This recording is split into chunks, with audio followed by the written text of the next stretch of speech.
नमस्कार बंधुरा माई village family cooking चैनेले आपनादेर प्रत्येकेई स्वागत जानाई।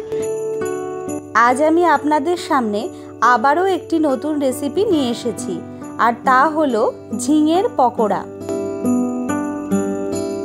এই पकोड़ा आपनारा चा बा कफिर संगे खेते पारेन। एछाड़ा गरम भातेर संगे काँचा लंका दिए तो दारुण लागे खेते। एटी खेते खूब मुचमुचे हय, आपनारा शुधु मुखेও खेते पारेन। आमार এই রেসিপিটি তৈরি করতে ঝিঙের প্রয়োজন, তাই আমি আমাদের পাশের বাড়িতে চলে এসেছি।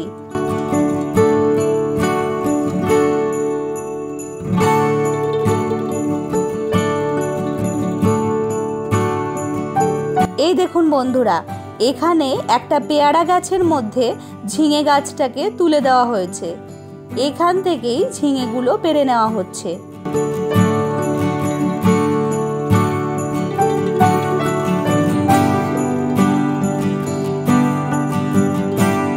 দেখুন গাছের একেবারে টাটকা ঝিঙে, ওপর থেকে ফেলতেই মাথাটা ভেঙে গেছে। এই দেখুন এখানে একটা বড় ঝিঙে হয়েছে।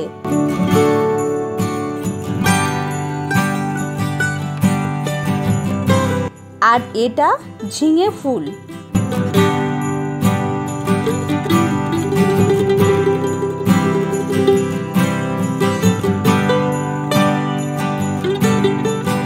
আপনারা যারা ঝিঙে পছন্দ করেন না তারা এইভাবে পকোড়া বানিয়ে গরম গরম খাবেন, দেখবেন কি দারুণ লাগে খেতে।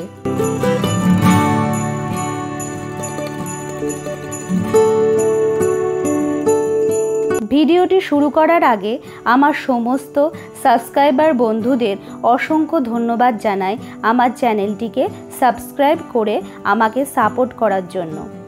আর যে সমস্ত ভিউয়ার বন্ধুরা আমার চ্যানেলটিকে এখনও সাবস্ক্রাইব করেননি তাদের কাছে আমার একান্ত অনুরোধ, আপনারা প্লিজ আমার চ্যানেলটিকে সাবস্ক্রাইব করে পাশের বেল আইকনে গিয়ে অল অপশনে ক্লিক করুন।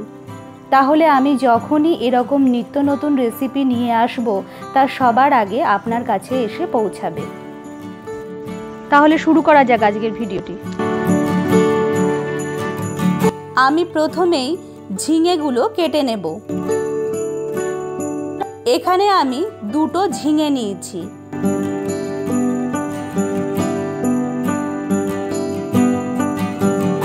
এখানে আমি মাঝের টুকরোটা নিয়েছি।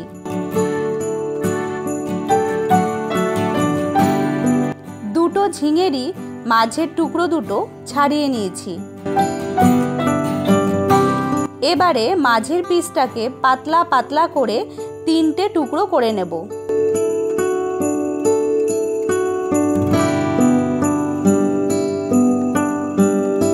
একইভাবে অন্য টুকরোটিও কেটে নিলাম। এবারে প্রত্যেকটা টুকরোকেই এইভাবে দুপাশে অল্প করে কেটে নেব।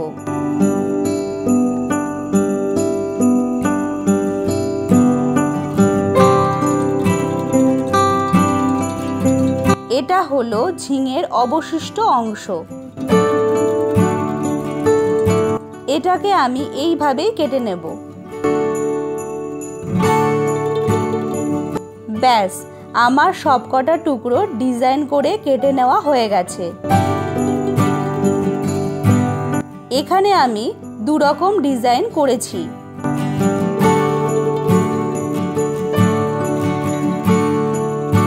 এবারে এতে 1 চামচ চিনি,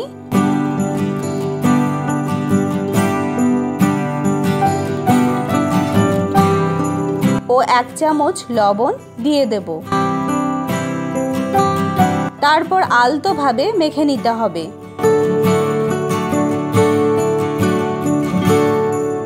আপনারা কিন্তু এই স্টেপটা অবশ্যই ফলো করবেন, তাহলে পকোড়াগুলো খেতে দারুণ টেস্ট হবে।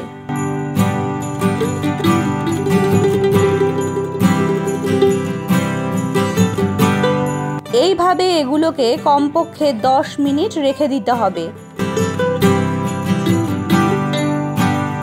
10 মিনিট পর দেখবেন এগুলো থেকে অনেকটাই জল বেরিয়ে আসবে।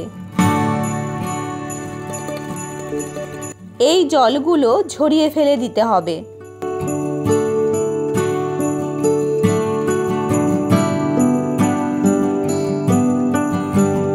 এদিকে আমি হাফ কাপ আতপ চাল ভিজিয়ে রেখেছিলাম।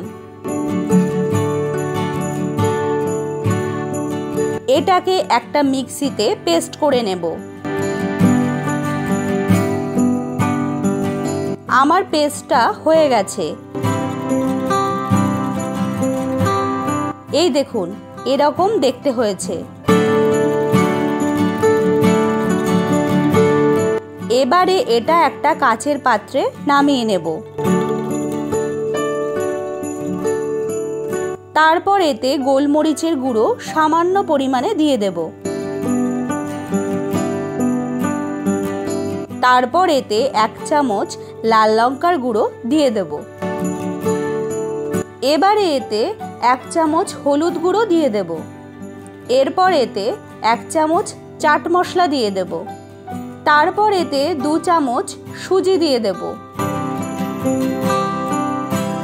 তারপর ভালোভাবে চামচ দিয়ে মিশিয়ে নেব। এবার সামান্য পরিমাণে জল দিয়ে দেব। তারপর আবার ভালোভাবে চামচ দিয়ে ফেটিয়ে নেব।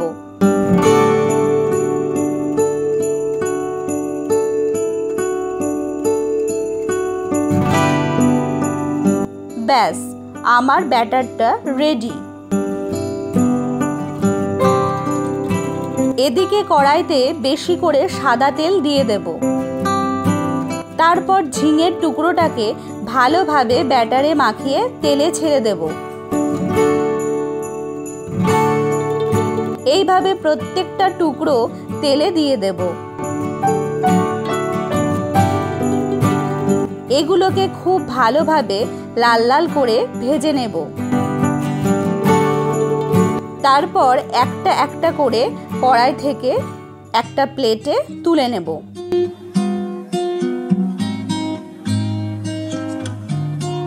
এবারে বাকি টুকরোগুলোকেও একই রকম ভাবে ভেজে নেব।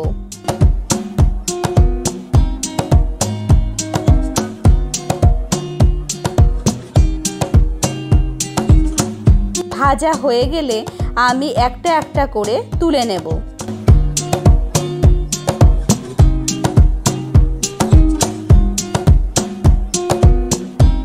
এখানে আমার সবগুলো পকোড়া ভাজা হয়ে গেছে।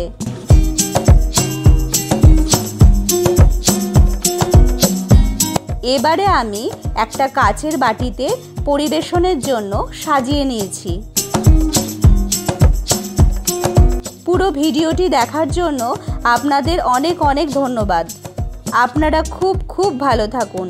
দেখা হচ্ছে পরের ভিডিওতে নতুন একটি রেসিপি নিয়ে। নমস্কার।